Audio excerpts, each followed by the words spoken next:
Assalamualaikum warahmatullahi wabarakatuh. Sebelumnya, perkenalkan nama saya Welia Rizky Pratami, mahasiswa dari jurusan Bimbingan dan Konseling Pendidikan Islam dengan NIM 2210207016.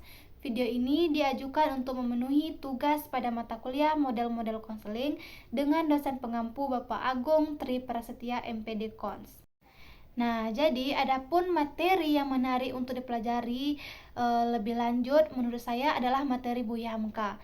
Kenapa demikian? Karena saya rasa itu penting dan menarik untuk dipelajari lebih lanjut. Apalagi di dalam materi tersebut di mana sudah kita pelajari mengenai insan kamil. Insan kamil itu artinya hidup untuk mengejar bumi atau alam semesta.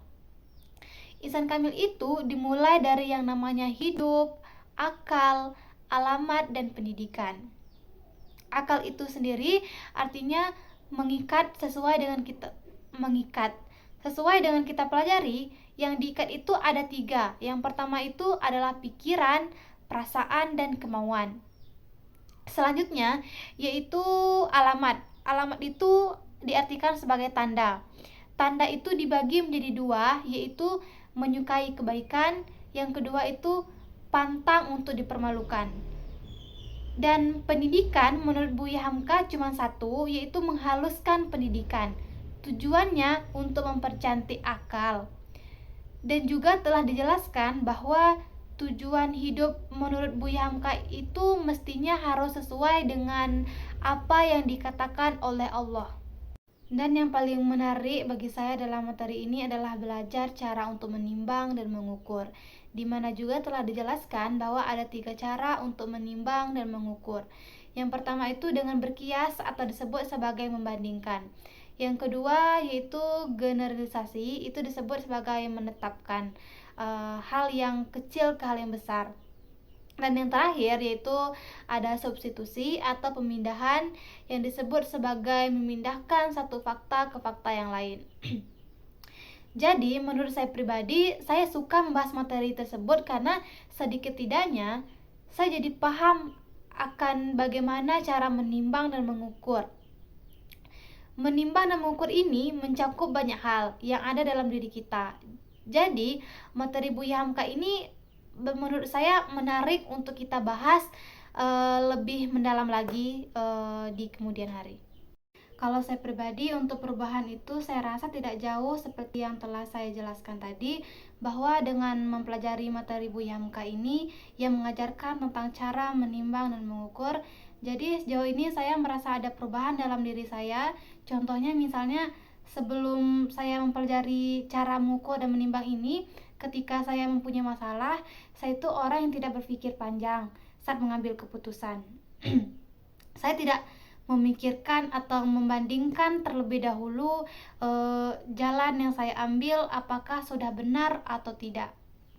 Nah, untuk perubahan ini sendiri saya rasakan ketika saya sudah mempelajari cara menimbang dan mengukur ini.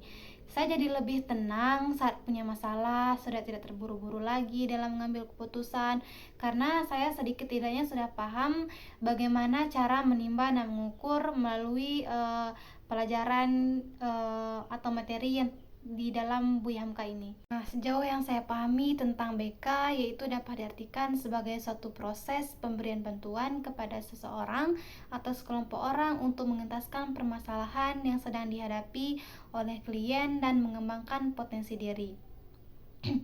Dan dalam BK ini terdapat pola 17 plus yang dimana menjelaskan tentang 5 kegiatan pendukung, 6 bidang, 10 layanan, 5 fungsi, dan 12 asas. Yang dimana dalam kegiatan pendukung ada 6, yaitu aplikasi instrumentasi, himpunan data, konferensi kasus, kunjungan rumah, alih tangan kasus, dan terapi kepustakaan. Dan untuk bidang-bidang BK ada 6, yaitu bidang pribadi, bidang sosial, bidang belajar, karir, keluarga, dan agama. Dan untuk fungsi BK ada 5, yaitu fungsi pemahaman, fungsi pencegahan, fungsi pengentasan, fungsi pemeliharaan dan pengembangan, advokasi. Dan selanjutnya untuk 10 layanan, yaitu ada layanan orientasi, layanan informasi, penempatan dan penyaluran, penguasaan konten, bimbingan perorangan, konseling kelompok, konseling individual, konsultasi, mediasi, dan advokasi. Dan yang terakhir itu ada 12 asas. Yang pertama itu ada asas kerahasiaan, asas kesukarelaan, asas keterbukaan, asas kegiatan, asas kemandirian, asas kekinian, asas kedinamisan, asas keterpaduan, asas kenormatifan, asas keahlian, asas alih tangan, dan asas tuturi handayani. Baik, mungkin hanya itu yang dapat saya sampaikan. Jika terdapat kesalahan, saya mohon maaf. Wassalamualaikum warahmatullahi wabarakatuh.